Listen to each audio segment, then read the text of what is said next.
লালগোলায় শিশু হত্যার ঘটনায় ৩ জনকে গ্রেপ্তার করল পুলিশ। বাড়ি থেকে একদিন নিখোঁজ থাকার পর গত বছরের ২৭ নভেম্বর লালগোলা থানার সাগিয়া জগন্নাথপুর এলাকায় জঙ্গল থেকে সুরজিৎ দাস নামের ওই কিশোরের মৃতদেহ উদ্ধার হয়। খুনের অভিযোগ দায়ের করে পরিবারের লোকেরা। তদন্তে নেমে প্রায় ৫ মাসের মধ্যেই সোমবার রাতে জগন্নাথপুর গ্রামেরই অভিযুক্ত ৩ জনকে পুলিশ গ্রেপ্তার করে। পুলিশ হেফাজতের আবেদন চেয়ে ধৃত সুফল দাস, সঞ্জয় মণ্ডল ও সুভাষচন্দ্র দাসকে মঙ্গলবার লালবাগ মহকুমা আদালতে তোলা হয়। মানসিক স্বাস্থ্যের জন্য সবার আগে যে নামটি মনে ভেসে ওঠে, সুস্থ মনের ঠিকানা মনোবীক্ষণ। যোগাযোগ নাম্বার 7477799516। বাড়ি থেকে একদিন নিখোঁজ থাকার পর গত বছরের ২৭ নভেম্বর লালগোলা থানার সাগিয়া জগন্নাথপুর এলাকায় জঙ্গল থেকে উদ্ধার হয় বছর ১১ সুরজিৎ দাসের মৃতদেহ। রঘুনাথগঞ্জ হাই স্কুলের ৫ম শ্রেণীর ছাত্র ছিল সুরজিৎ। শরীরে একাধিক আঘাত ও আগুনের ছ্যাঁকার চিহ্ন ছিল। নৃশংসভাবে খুন করা হয়েছিল এই শিশুকে। লালগোলা থানায় খুনের অভিযোগ দায়ের করেছিল পরিবারের লোকেরা।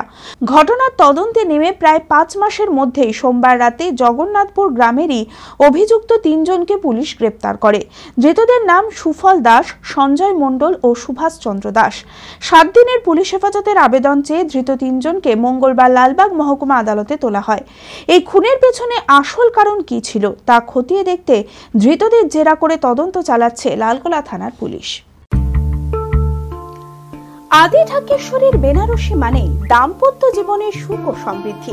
ঐতিহ্যশালী বাঙালিয়ানায় প্রসিদ্ধ আদি ঢাকেশ্বরী এখন বহরমপুর শহরে রয়েছে। কাতান বেনারসি, জর্দৌসি বেনারসি সহ অন্যান্য সমস্ত ধরনের বেনারসির বিপুল সম্ভার। এছাড়া Swarnachuri, Baluchari, south Indian Kanjivaram, chiffon, বাংলার তাঁত, জামদানি লেহেঙ্গা, ছেলেদের পাঞ্জাবের অফুরন্ত সম্ভার নিয়ে হাজির আদি ঢাকেশ্বরী। তাই আর দেরি না করে আপনার মনের মতো পছন্দের কেনাকাটায় আজই চলে আসুন আমাদের প্রতিষ্ঠানে। আমাদের ঠিকানা ১৬৮/1/A রবীন্দ্রনাথ ঠাকুর রোড, লালদিঘি, বহরমপুর, মুর্শিদাবাদ। যোগাযোগ নাম্বার 9933104335।